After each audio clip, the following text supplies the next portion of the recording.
let's compare GTX technique. This is the GTX technique card, which is the Thermafil also, but prepared with the GTX files.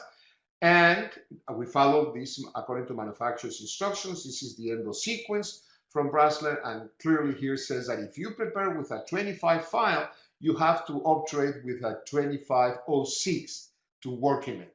It has, because they're claiming that it's laser match obturation. This is the tooth, buccolingual views. These are the photos, x-rays with a 20-degree angulation, working length establishment, and then last instruments at working length, size verifier, and then gonna aperture points. And here is the tooth when it has been finished. This is an x-ray. This is not the micro CT. Look at it. Forget about the distal for a second, okay? Look at the mesials. One has been obturated with the GTX, prepared with GTX 3004, and obturated with the Thermafil, which it is the GTX 04 carrier. And the other one was with single cone and the file 3004 with good aperture 3004. It looks great. Nobody can tell me that those mesial canals on this x-ray does not look good. Let me show you now this with the micro CT. And we are going from buccal to lingual. We are going from buccal to lingual. These are the sections.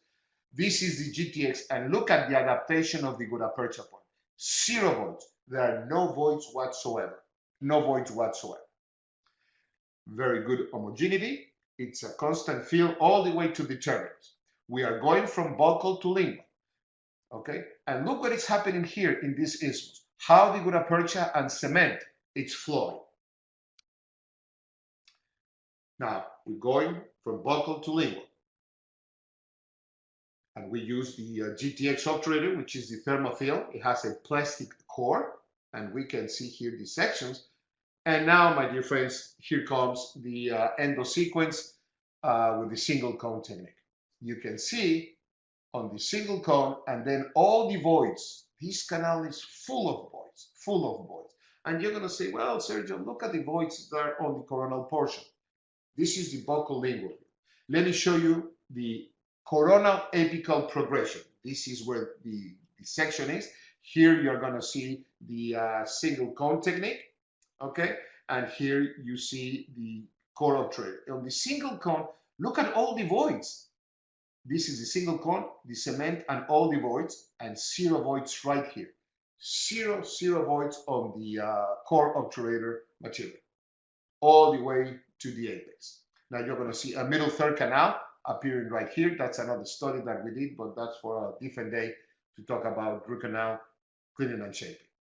Now, that was the coronal apical progression. Let me show you very briefly, some still photos. Here you see on the still photos, all the voids on the coronal portion on the active GP single cone technique, and no voids on the GTX obturator, which is the Thermafil. If we take the x-ray from left to right, which is the buccolingual view, we are not able to see that on the active GP with aperture, but look at all the voids. Now, we are going a little lower in that particular canal, and you can see here it's full of voids. That was 1 millimeter apical to that, and there is 0 voids on the right. As you can see, in the center we see the plastic, then we see the good aperture, we see that halo, which is the cement, and how the cement is flowing into that fin.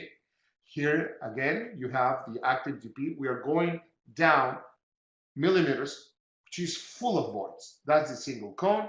And look, on the obturator, it's no voids whatsoever.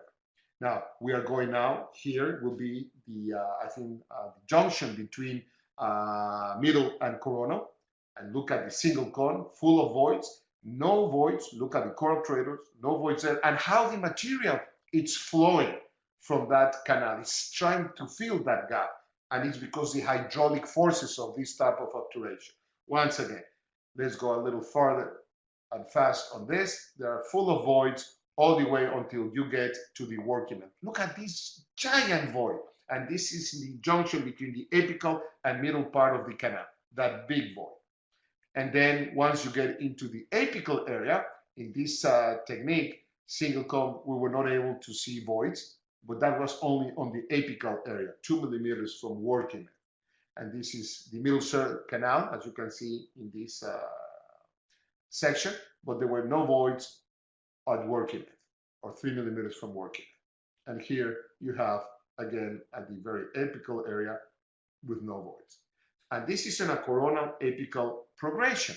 Let me show you on the mesial-distal progression. It is clearly here. On the right, you can see the GTX series, which is the Thermafil, zero voids, and how the material is trying to fill that isthmus. And on the left, we have the active GP, which is full of voids that cannot, but we do not see this on a X-ray. So, in conclusion of these two techniques, okay, far better was the core obturation technique, rather than the single cone. You see the tooth rotating, and suddenly you're going to see in cyan color all the voids that they were inside that canal with the single cone, and there is zero voids, where is the core obturator technique. So by far, core obturation here shows clearly that it's a far better technique than single cone.